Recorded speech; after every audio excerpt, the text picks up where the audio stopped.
तर वादात सापडलेले संजय गायकवाड आता एकाकी सापडल्याचं पाहायला मिळते। कारण एकीकडे विरोधकांकडून संजय गायकवाडांचा समाचार घेतला जात असताना दुसरीकडे भाजपनेही संजय गायकवाड यांचे कान टोचलेत। पाहूयात हा रिपोर्ट।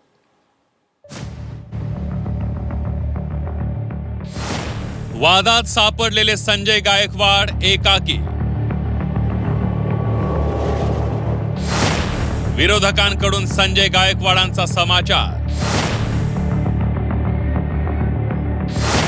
भाजपनेही टोचले गायकवाडांचे कान।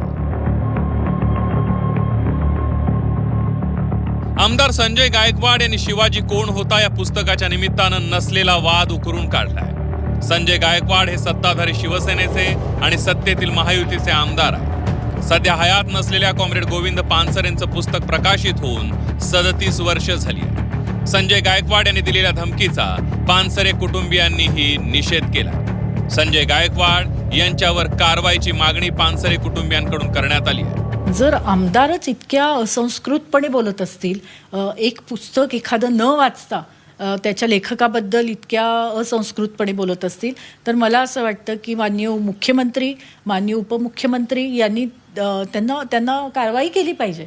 कारण या पद्धतीचं आज स्टेटमेंट दिलेलं आहे। उद्या अनेक महाराष्ट्रातले थोर समाज सुधारक लोक होऊन गेले, ज्यांनी काही या विचारांच्या सरकारला न पचणारं काही अनेक केलेलं आहे काम। तर त्याच्याबद्दल जर कोणी बोलत असतील तर मला असं वाटतं की सरकारने याच्यावर कारवाई केली पाहिजे। कॉम्रेड गोविंद पानसरेंच्या पुस्तकाला विरोध करण्याआधी किमान पुस्तक तरी वाचायला हवं होतं असा टोला शिवसेना उद्धव बाळासाहेब ठाकरे पक्षाचे नेते अंबादास दानवेंनी लगावला।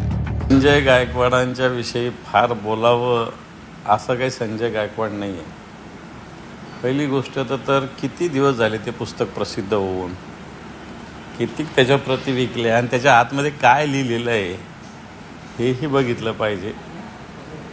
आणि शेवटी एखादी व्यक्ती किंवा एखादा विचारवंत एखादा विचार व्यक्त करतो, आपल्या बाजूचा असू शकतो, नाही तर विरोधात असू शकतो।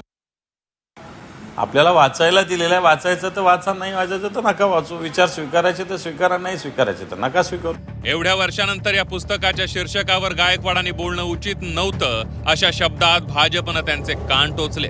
कॉम्रेड दत्ता पानसरेंनी एक पूर्वी पुस्तक लिहिलं आहे छत्रपती शिवाजी महाराजांबद्दलचं। ते फार पूर्वी त्याच्यावर कॉन्ट्रोवर्सी झालेली होती। दुर्दैवाने त्याच्यानंतर त्यांची हत्या झाली।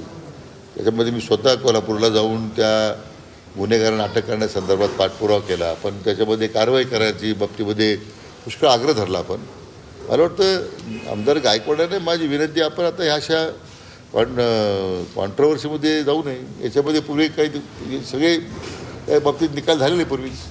काँग्रेसने संजय गायकवाडांचा खरपूस भाषेत समाचार घेतलाय। संजय गायकवाड यांनी प्रकाशकाला हात लावल्यास संजूचा गंजू करू असा दम विजय वडेट्टीवार यांनी दिलाय। संजू, त्याला संजय काय नाव, संजय गायकवाड, संजयला जर त्या प्रकाशकाला हात लावला तर संजूला गंजू करून सोडू, हे लक्षात ठेवा त्यांनी संजयने। संजय गायकवाड दरवेळी बोलून जातात, पंचायत मात्र सरकारची होते।